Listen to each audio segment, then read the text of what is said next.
HANSA.newscast, presented by Korean Register. Providing the best services, creating a better world by KR. Hi and welcome to HANSA.newscast. I'm Janne Silden and today I'm joined by Hauke Hendricks, Head of Global Sales at Hoppe Marine. Hauke, it's great to be here at your site here in Hamburg. Thank you so much for being here. So, Hauke, how would you describe Hoppe Marine in one sentence? Oh, actually, that's a very tricky question because we are just revamping all of our marketing because we figured out the elevator pitch for Hoppe is pretty tricky. So what we are saying is we are the leading fluid control and performance and energy experts for ships, basically. Yes, that sounds good. Because you're focusing heavily on vessel data and performance systems. How is data actually changing day-to-day decision-making for ship operators? Oh, this is an interesting question. Last week we had a panel discussion, an internal one, where we invited clients, and two of them were very interested in that topic. One of them was Hapag-Lloyd and the other was Hoppe Marine from Greece, who have totally different aspects. And we asked the same question at that panel. How is high-frequency data, because we are only into high-frequency data, there is of course reporting, regulatory compliance, and so on. And we can see that it depends on the structure of a company. Many of them have energy efficiency departments, and often data is used in these kind of departments because hull and propeller, or let's say the propulsion train, where we consider hull and propeller being part of the propulsion train, is a big impact to the daily business of the shipping operations. But often it remains with that. But on the other hand side, for example, with Minerva, we had a very interesting project where they have analyzed the discharging of Aframax tankers. They have in their charter parties a certain requirement for discharge pressure, and they provided a lot of steam from the boiler for the cargo pumps in order to achieve that level of discharge pressure, which was way too much. So they evaporated a lot of steam, and they figured out that it, I think, was 2 tons of fuel that was evaporated in the end per discharge. And the Aframax tankers, they had, I don't know, let's say 30 discharges or something per year with a fleet of 30 Aframaxes. So that accumulated to a big amount of fuel. So that being said, there are a lot of use cases for data. For us as a provider, it is hard to judge which is yours because it can be very ship specific. Yeah. Right. And as far as I understood, when we had a walk around here, you earlier sold our system. Now you do it differently. In a sense, so you approach the customer differently.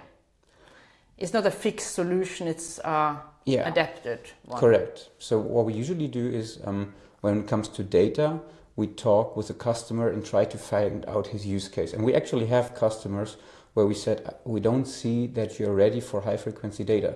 Because if they are not used to making decisions on manual data and they don't have I call it data hygiene, a proper data hygiene on manual data, which is much easier to achieve if you have 1 tag per day instead of 5,000 tags per day, then it becomes very challenging. So you need to have that proper mindset.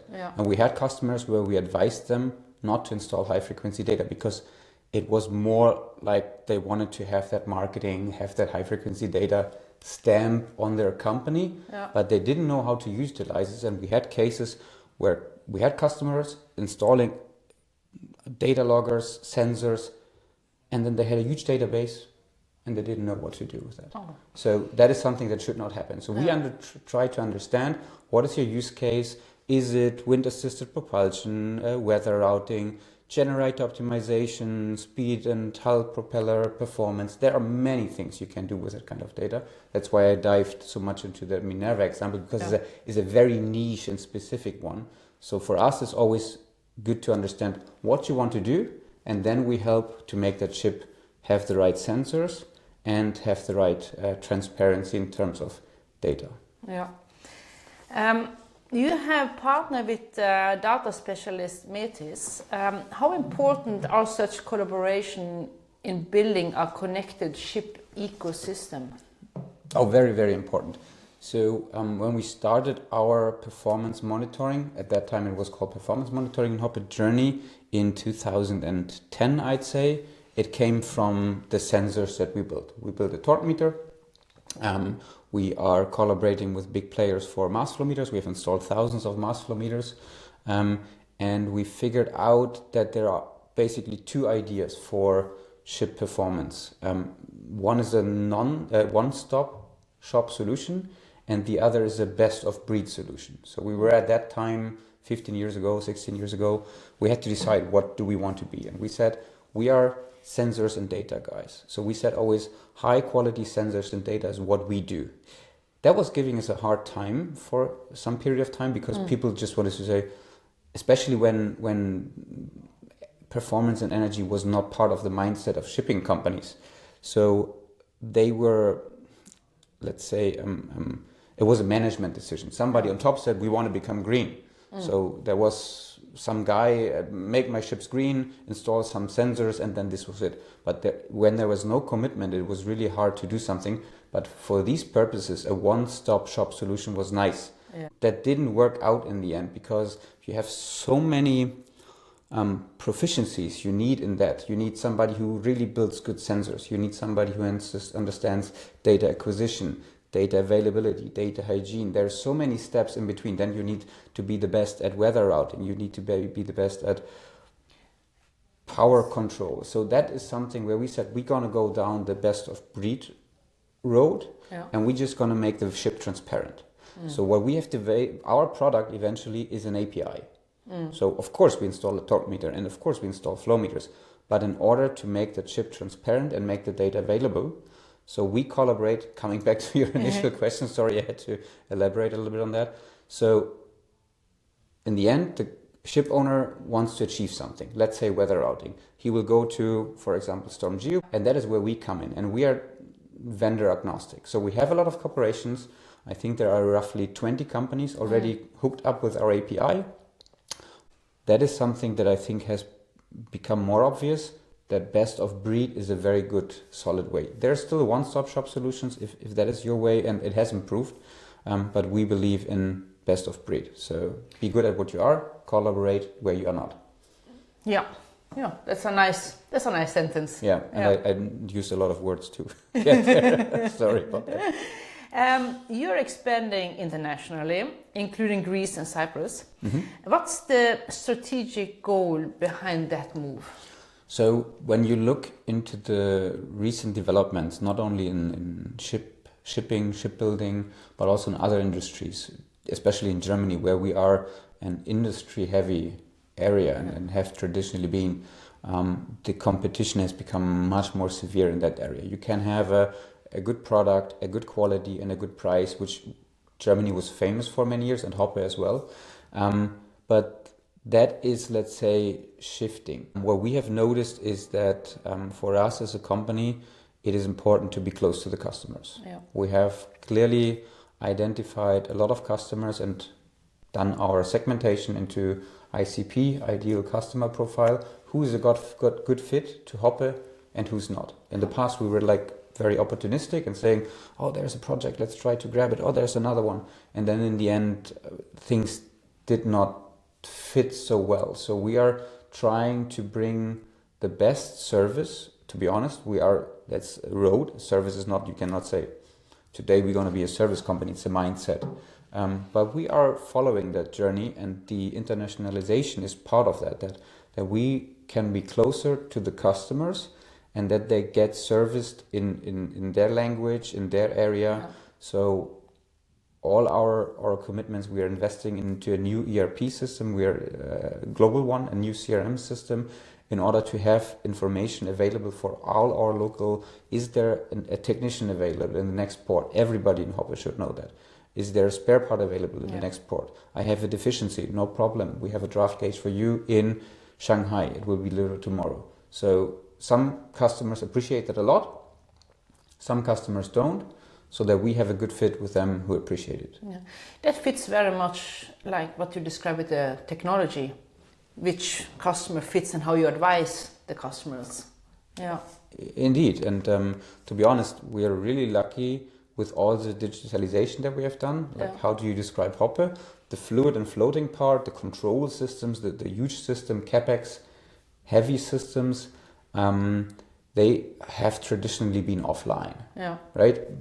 With an autonomous ship coming more and more, that is increasingly less true. However, due to the fact that we have digitized ships, and there are, I think, 600 ships being online in the cloud through Hoppe now, at this moment as we speak. So we can leverage on that. Yeah. We know how to bring data into the cloud. We know how to make them safe, how to make them cyber secure, but also, let's say, make them resilient against standard flaws, right? Yeah. So that is helping us to have this kind of transparency for our customers, but also internally in order to deliver that good service. Yeah. Hauke, you spent your entire career in technical sales. That's true. What originally pulled you into it, and why did you stay? That's a good question. I wanted to become a helicopter pilot. Oh, really? Yes, I was actually... There's a lot of technology there. It is. I actually went, when I was 16, to the German army in order to become a helicopter pilot for an initial test, and then I did my high school. Unfortunately, when I was 16, my eyes were good. When I was 18, you can see it. And at that time, the eye surgeries were not so keen. So helicopter pilot was not it anymore. But I realized that I had always been good at working with people. So it became sales. It might have been something else. But I really enjoy working with people. And that's something that I think is especially more important with the new technologies, especially AI. Good communication is replaceable. You ask the AI to write your message, but it is not you, right? So I think it is really important to bring in your personality, which you can to some extent bring into an AI, but this personal and people business is what I really like. Yeah. That's and consulting. Honestly, it's really nice to you mentioned that before, that when it comes to digitalization, that customers are saying, this is my use case, and you have to think in their perspective. I'm always trying to think of the perspective of a ship owner. How much charter rate can I get it? Can I charter out this ship a lot? And this changing of perspectives, trying to think like the customer, that is really, really interesting. Yeah. And I fail a lot at that, but I'll do my very best every day. And every time, that's one of my big learnings actually. When I was in junior school, elementary school, I still remember we had to learn the 16 states of Germany and the capitals of the states. Yeah. And I did not, in that test, I did not remember what was the capital of Hessen. So I made that was the only mistake. I still remember it's Wiesbaden nowadays. I don't remember most of the others, to be fair. But mistakes are the best teachers. Yeah. I really, and that's something I think that is something Hoppe is really good at, giving room for mistakes and learning from that. Yeah. So that's something that I appreciate also, being in a family-run business where there's room for those kind of things. Yeah, you've been here 14 years, so... Almost 14 years, yeah, that's true. Perfect.